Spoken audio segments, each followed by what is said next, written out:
जय हिंद। मैंने अभी तक आप लोगों को कक्षा 10 का हर एक हेडिंग, हर एक चैप्टर खूब मजेदार तरीके से पढ़ाया। जो तुम्हारे लिए सबसे ज्यादा महत्वपूर्ण रहे उन प्रश्नों को तुम्हारे सामने जरूर रखा। तो आइए अब अगली हेडिंग हम देखते हैं। अगला हमारा परिसंचरण। परिसंचरण या परिवहन, ये क्या होता है? परिवहन, परिवहन को मैंने समझा दिया ना, है ना? पिछले लेक्चर में जाकर परिवहन को समझ जाना। परिवहन का मतलब होता है कि एक स्थान से दूसरे स्थान पर ले जाना। मैंने खूब अच्छी तरीके से समझा दिया था, है ना? अब परिवहन में तो सबसे पहले तुम्हें मनुष्यों में परिवहन देखना है। अब मनुष्य में परिवहन क्या होता है? देखो, अब जैसे ट्रांसपोर्ट का काम क्या होता है, परिवहन। तो ये क्या होता है? एक स्थान से दूसरे स्थान पर तुम्हारे सामान को ले जाना, तुम्हारे वस्तु को ले जाना, या किसी साधन से तुम जा रहे हो तो तुम्हें एक स्थान से दूसरे स्थान पर ले जाना, यही परिवहन कहलाता है।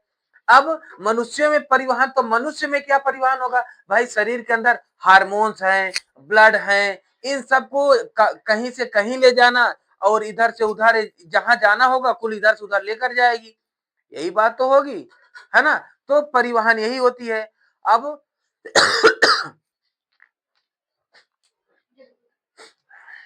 अब परिवहन को मनुष्य में परिवहन पहले देख लेते हैं। परिवहन का काम होता, मैंने बता दिया ना, एक स्थान से शरीर के अंदर सभी जैविक क्रियाओं को एक स्थान से या स्थानांतरित करना परिवहन कहलाता है ना?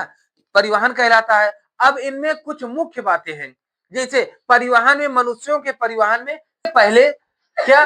ऑक्सीजन, मतलब ऑक्सीजन, पोषक तत्व, हार्मोन्स तथा अन्य पदार्थों का ऊतकों तक ले जाना, है ना? मैंने समझा दिया था, ऊतकों तक ले जाना। फिर कार्बन डाइऑक्साइड का फेफड़े तक परिवहन, और व्यर्थ पदार्थों का, अब जो व्यर्थ पदार्थ हो जाता है किडनी के पास जाता है, फिर किडनी से क्षनित होकर जो निकालने लायक होता है उसको निकाल देता है, जो रखने लायक होता है उसे रख लेता है ना? तो ये किडनी का काम करता है। जिसे पेशाब किडनी से ही बनती है ना, जब पानी ज्यादा खराब हो जाती है, जब जो ज्यादा खराब होती है उसे पेशाब के माध्यम से बाहर निकाल देते हैं, है ना? तो ये किडनी का ही काम होता है। परिवहन की क्रिया रक्त संचरण के द्वारा होता है। परिवहन की क्रिया, अब जो भी चीज जाती है, चाहे हार्मोन्स जाए, पोषण पदार्थ जाए, खाने की चीज जाए, ये सब रक्त के द्वारा ही होता है ना? फिर इसके बाद और एक बात जान लेना, लघु जीवों में परिवहन डिफ्यूजन द्वारा होता है। ये डिफ्यूजन क्या है? डिफ्यूजन का मतलब ये होता है कि कोई चीज जो जो फेफड़े से कार्बन, जो फेफड़े से ऑक्सीजन का रक्त में जाना तथा रक्त से कोशिका में जाना, ये डिफ्यूजन कहलाता है। या इसको नहीं समझे हो तो ये समझ लो, उच्च सांद्रता वाले क्षेत्र में कम सांद्रता वाले क्षेत्र की ओर बिना ऊर्जा खर्च किए चले जाना डिफ्यूजन कहलाता है। समझ गए, है ना? तो ये डिफ्यूजन का हो गया। अब रक्त का संचरण किन किन कार्यों, कैसे कैसे होता है, इनको जान ले। रक्त का संचरण यानी ब्लड ट्रांसपोर्टेशन यानी ब्लड ट्रांसपोर्टेशन सिस्टम। मनुष्यों के शरीर में सभी पदार्थों का परिवहन दो चरणों में होता है। पहला चरण जो ऑक्सीजन, पोषक तत्व, हार्मोन्स आदि रक्त के द्वारा ऊतकों तक पहुंचते हैं। दूसरा चरण क्या होता है? ऑक्सीजन, पोषक तत्व, हार्मोन्स आदि रक्त के माध्यम से ऊतकों से कोशिका में जाते हैं। एक तो ये सारी चीजें हमारा ऊतक में जाते हैं। अब ऊतक से फिर हम जो जहां जिस लायक का होता है उसको वहां भेज दिया जाता है ना? सभी कोशिकाओं में हार्मोन जाना होता है, ब्लड जाना होता है, या पोषक पदार्थ जाने होते हैं। तो ये सभी चीज वो फिर ऊतक से मिलने के बाद फिर चली जाती है। समझ गए इस बात को, है ना? फिर इसके बाद आइए देखते हैं, यह प्रक्रिया डिफ्यूजन और ओस्मोसिस के द्वारा होता है। कौन सी क्रिया? कि ऊतक, ऊतक तक जाना, कोई पोषक पदार्थ, ऑक्सीजन, ये सारी चीजें ऊतक तक जाना, ऊतक से सभी कोशिकाओं तक जाना, इन सभी ये सभी क्रियाएं डिफ्यूजन द्वारा होती हैं, है ना? डिफ्यूजन ही है एक जो कराता है ना? रक्त संचरण, ये ध्यान देना, रक्त संचरण प्रणाली के अंतर्गत हृदय, रक्त वाहिनियां और लिम्फ वाहिनियां, लिम्फ आदि मिलकर परिवहन का कार्य करते हैं। परिवहन का कार्य क्या क्या करते हैं, या इसको कह सकते हो, कई बार बोर्ड एग्जाम में आया है, निम्नलिखित में से परिवहन संचरण का काम कौन कर रक्त संचरण का काम कौन करता है। तो ध्यान देना, इनमें से कोई भी हो जा आ जाए तो कर दोगे। इसके अंतर्गत हृदय, रक्त वाहिनियां, रक्त लिम्फ वाहिनियां, लिम्फ आदि, ये सभी मिलकर परिवहन का कार्य करते हैं। इस बात को समझ गए ना, है ना। अब आइए देखते हैं अगली हेडिंग। अब हम समझते हैं ब्लड क्या होता है। पहले तो ये जान ले, रक्त हमारे शरीर में जो होती है रक्त, ये रक्त हिंदी में रक्त कहते हैं, इंग्लिश में ब्लड कहते हैं, और उर्दू में लहू कहते हैं, है ना। तो अब इसका पीएच मान, कई बार रक्त का पीएच मान भी आया है। रक्त का पीएच मान 7.4 होता है। रक्त का पीएच 7.4 होने के कारण, चूंकि 7 से अधिक हो जाता है तो क्षारीय हो जाता है, 7 से कम होता है तो अम्लीय हो जाता है, 7 होता है तो उदासीन हो जाता है। तो यह 7 से अधिक होने के कारण यह क्षारीय प्रकृति का होता है। इतनी बात समझ गए। एक मनुष्य जिसकी वजन 70 किलो है, जिसकी वजन 70 किलो है, उसके पास लगभग 5 से 6 लीटर खून होगा। कैसे होगा इसका, 77 ml पर केजी के नाम से औसत इसका निकाला जाएगा, है ना। 77 केजी के माध्यम से, जैसे मान लो बच्चा पैदा हुआ, तो कैसे जानोगे कि इसके पास कितना खून होगा, तो उसको वजन नापोगे, तो 77 ग्राम का अगर लड़का है तो वो 1 किलो उसके पास खून होगा, है ना। और अगर मान लो वही इसी औसत से, जैसे 77 ग्राम, फिर इसी के औसत से निकालते चले जाओगे, है ना। इस बात को समझ गए। और हाँ, इसमें इसमें एक बात ध्यान देना, इसमें ब्लड में सबसे महत्वपूर्ण काम हीमोग्लोबिन का होता है। हीमोग्लोबिन क्या होता है, हीमोग्लोबिन ये आयरन का ही रूप होता है ना। आयरन, हीमोग्लोबिन यानी आयरन। अब आयरन देखो क्या होता है कि ये पुरुषों में ब्लड जो होता है ये औरतों की अपेक्षा ज्यादा होता है, औरतों में कम पाया जाता है ना। क्यों कम पाया जाता है, क्योंकि हीमोग्लोबिन के कारण, है ना, हीमोग्लोबिन के वजह से पुरुषों में अधिक होता है। जब हीमोग्लोबिन अधिक है तो यानी कहने का मतलब है कि उनके पास आयरन की मात्रा ज्यादा होगा। जब आयरन की मात्रा पुरुषों के पास ज्यादा होता है तो यही काम होता है कि अभी किसी औरत को एक तमाचा मार दो तो वो उसके पास, उसको ज्यादा चोट लग जाएगी, जबकि एक तमाचा पुरुष को मार दो तो उसके पास कम चोट लगती है ना। यही कारण होता है, हीमोग्लोबिन औरतों के पास कम पाया जाता है और पुरुषों के पास अधिक पाया जाता है। हीमोग्लोबिन यानी हीमोग्लोबिन कम पाया तो ही आयरन हो गई, आयरन कम पाएगा औरतों के अंदर। इतनी बात समझ गए। फिर इसके बाद हम समझते हैं, आइए देखते हैं कि रक्त लाल रंग का अपारदर्शी चिपचिपा क्षारीय तरल पदार्थ होता है जो स्वाद में नमकीन होता है। मैंने समझा दिया था ना इसे, है ना।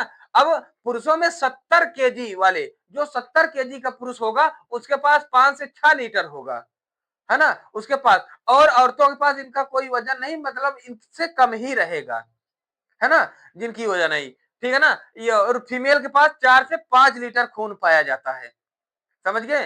और फिर इसके बाद इनका औसत 77 ml पर 1 केजी के अनुसार से लगभग लगाया जाता है, समझ गए इस बात को। फिर इनका मुख्य कार्य, यानी रक्त का मुख्य कार्य क्या होता है, ये जरूर समझो। रक्त का मुख्य कार्य पाचन तंत्र तथा श्वसन तंत्र से पोषक तत्व तथा ऑक्सीजन को ऊतकों तक पहुंचाना।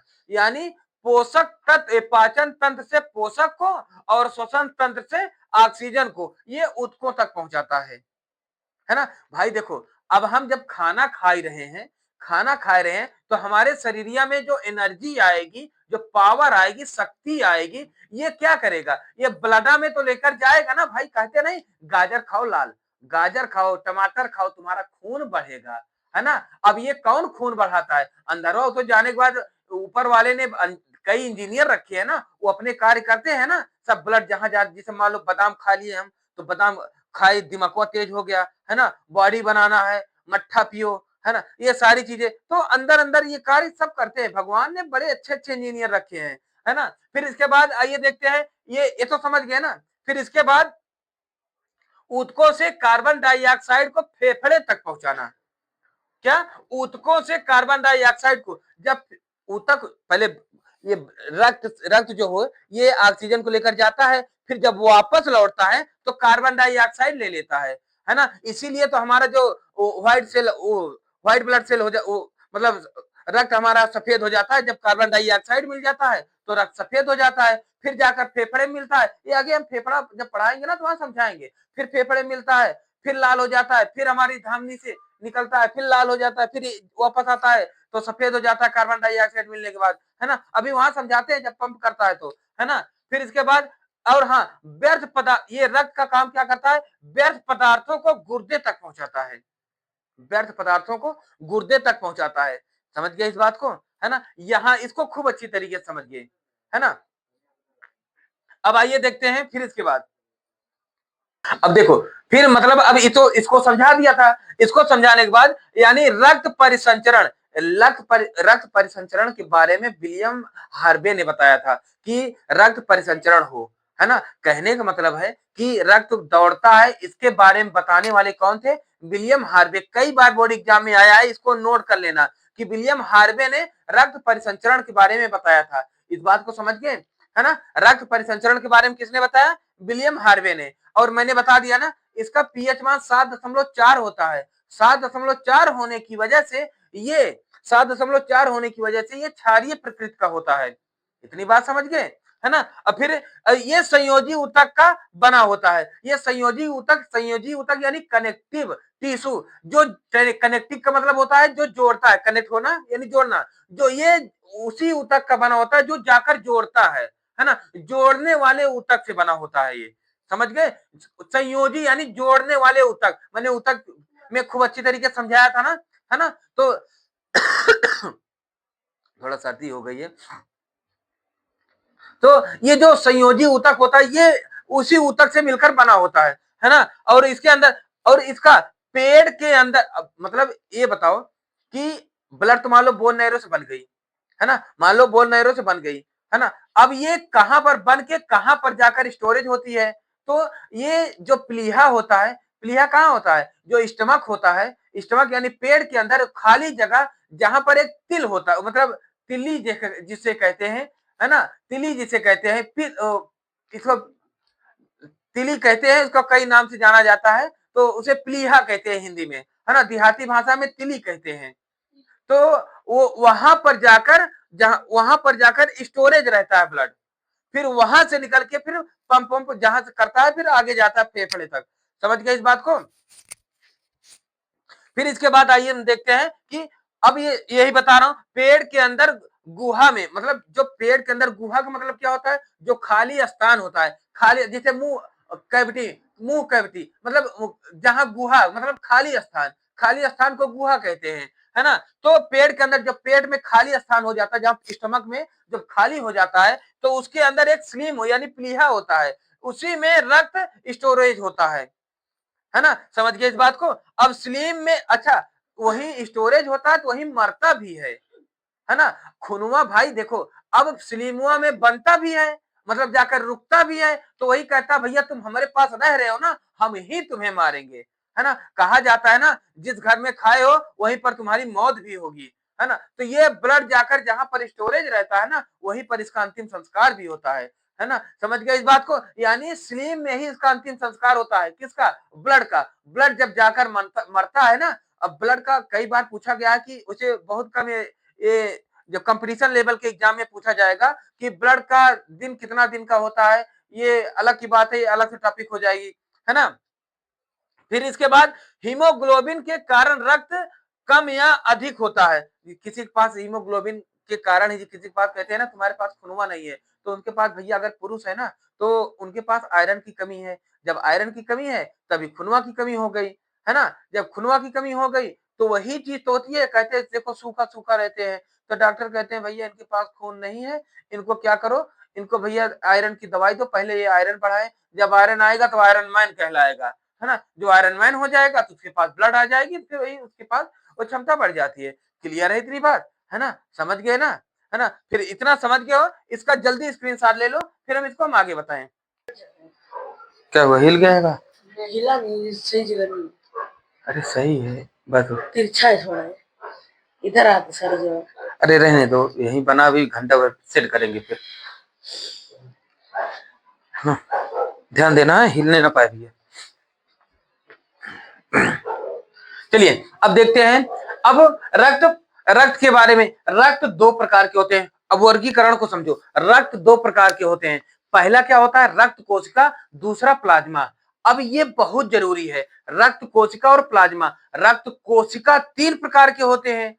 पहला डब्ल्यूबीसी, पहला आरबीसी, डब्ल्यूबीसी और प्लेटलेट्स, है ना। ये इसको रक्त कोशिका कहते हैं। प्लेटलेट्स को बिम्बाणु भी कहते हैं, है ना। इसे रक्त कोशिका यानी रुधिराणु, और दूसरा प्लाज्मा। अब इन्हें समझना बहुत ज्यादा जरूरत होता है ना। इससे पहले मैंने खूब अच्छी तरीके से समझा दिया कि पूरा परिसंचरण कैसे होता है। अगर उसको समझ गए हो तो ये भी ध्यान दो कि बहुत मजेदार तरीके से तुम समझोगे। कैसे?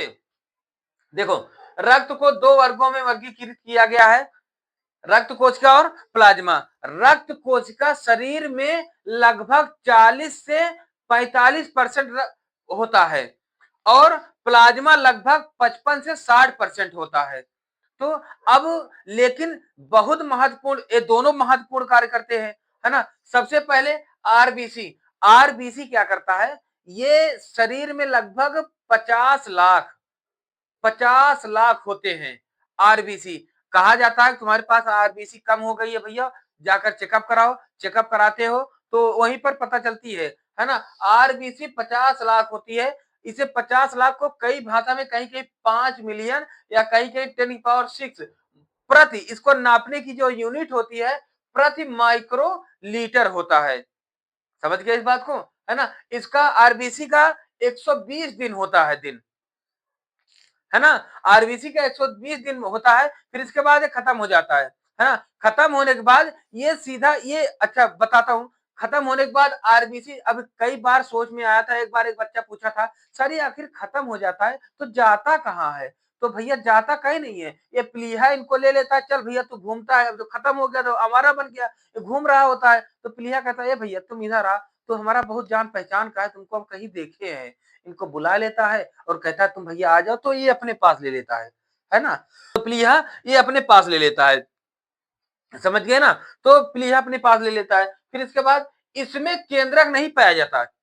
अगर कोई कहे कि भैया तुम्हारे ब्लड से तुम्हारी जांच हो जाएगी कि तुम किस कंपनी से कहां से आए हो, तो ये भैया संभव नहीं होगा। ब्लड से नहीं होगा, थूक से हो सकता है ना, बाल से हो सकता है, लेकिन भैया हाँ डब्ल्यूबीसी से हो सकता है तुम्हारी जांच। ये बात ध्यान देना, उसमें केंद्रक पाया जाता है, और जिसमें केंद्रक पाया जाता है उसी में उसी का डीएनए और आरएनए होगा, है ना। इस बात को ध्यान देना, है ना। और इसका आकार लगभग एक गोल होता है, डिस्क टाइप का, डिस्क टाइप का होता है, चपटा होता है। और हाँ ये डिस्क टाइप का होता है, लेकिन अगर बहुत ऊंचाई पर जा रहे हो ना भैया, तो इसकी आकार बढ़ती चली जाती है बहुत ऊंचाई पर, है ना। हेनरी के नियम में बताया गया है कक्षा 12 में, है ना। समझ गए इस बात को।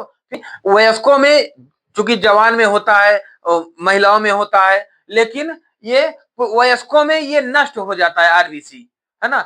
वयस्कों में लगभग एज हो जाती है 55-60 साल के बाद, ये प्लीहा इसको खत्म कर देता है, फिर उन्हीं में जाकर समा जाता है ना। ये बात ध्यान देना। फिर आइए देखते हैं आरबीसी, है ना। आरबीसी इसकी संख्या लगभग 10,000 होती है, और इनका दिन 4 दिन का होता है ना। आरबीसी को ल्यूकोसाइटस भी कहते हैं, है ना। अब ये इसको अगर समझ गए हो तो एक ध्यान दो, ये 4 दिन का होता है, 4 दिन बाद ये मर जाता है। तो इनको खाते, फिर जाता कहाँ, खाता कौन है, ये फिर कहाँ जाते हैं?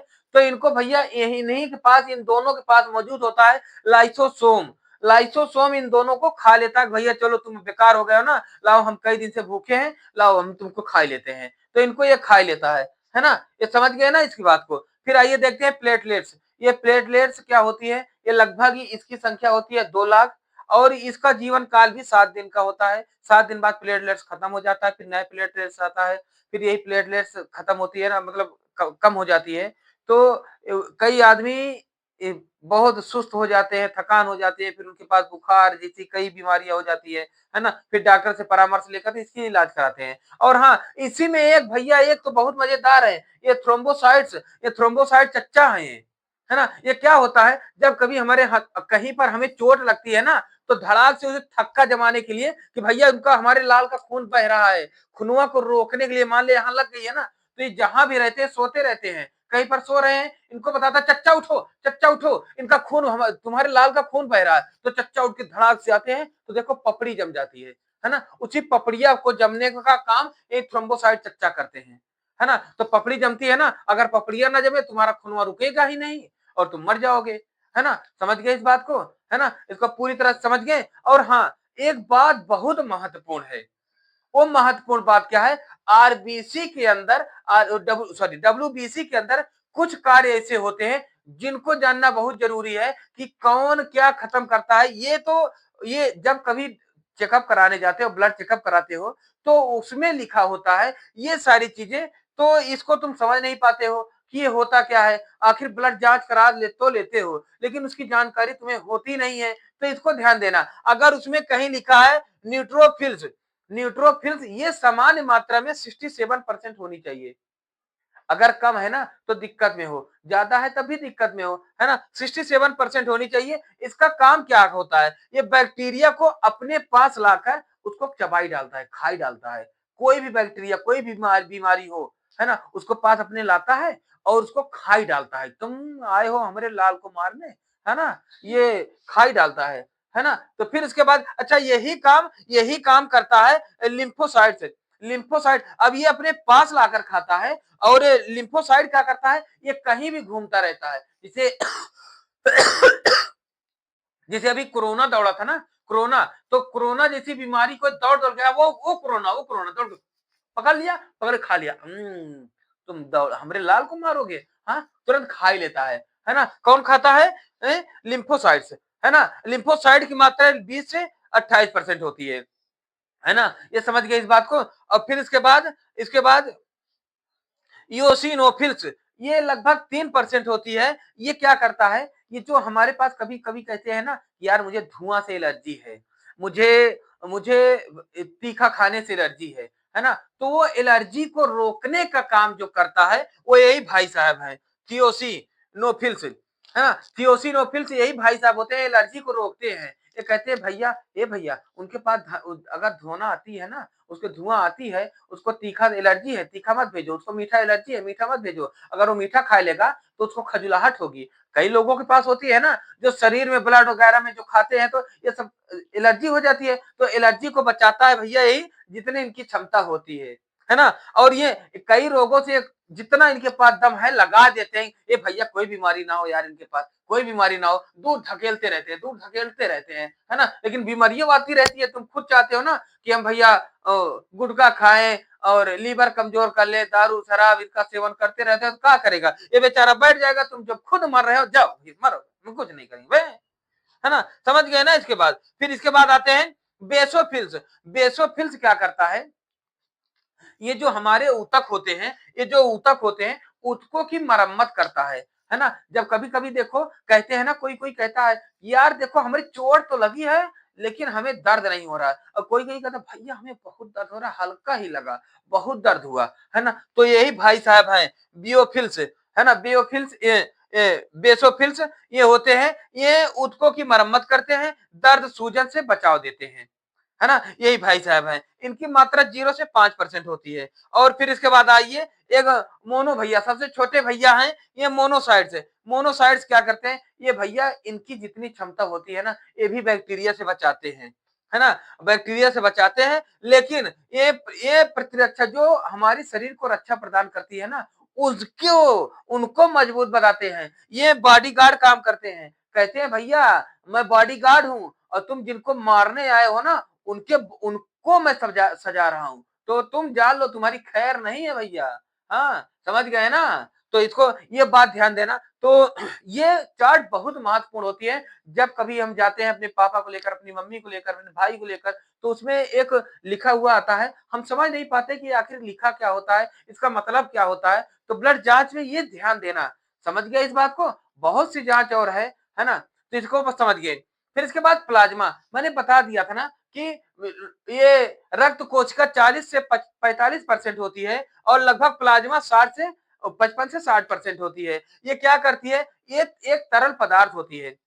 देखो, तरल पदार्थ हमारे शरीरों में ये जो खुनवा को तरल, जिसे खून ब्लड के रूप में हो जाती है ना, ये तरल बनाने का काम यही प्लाज्मा ही करती है ना? प्लाज्मा ही करती है। और प्लाज्मा में भाई साहब एक बैठे होते हैं फाइब्रोन फाइब्रिनोजन फाइब्रिनोजन, ये होते हैं। ये भाई साहब क्या करते हैं? यही ये तरल बनाते हैं, है ना? यही भाई साहब जाकर तरल बनाते हैं। अगर इन्हीं को निकाल लिया जाए ना, फाइब्रिनोजन को निकाल लिया जाए, ये एक प्रोटीन होती है ना? ये कोई हार्मोन्स नहीं होती, ये प्रोटीन होती है। ध्यान देना इस बात को, है ना? जब इनको बाहर निकाल लिया जाता है, तब ये उसे सीरम कहते हैं।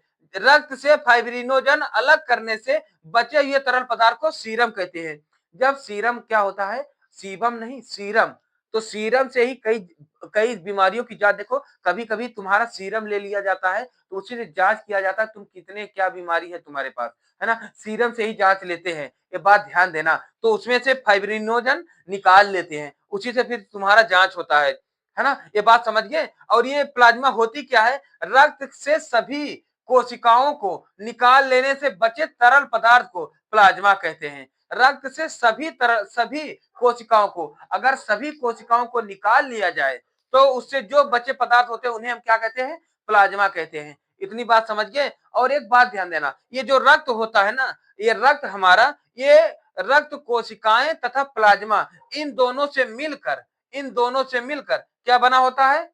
रक्त, है ना? ये ध्यान देना। और भी प्लाज्मा क्या होता है? प्लाज्मा ये सीरम तथा फाइब्रिनोजन से मिलकर बना होता है, जिसे प्लाज्मा कहते हैं, है ना? और ये प्लाज्मा होती कैसी है, दिखती कैसी है? ये लगभग हल्के पीले रंग का ये दिखाई पड़ती है ना? इतनी बात समझ गए?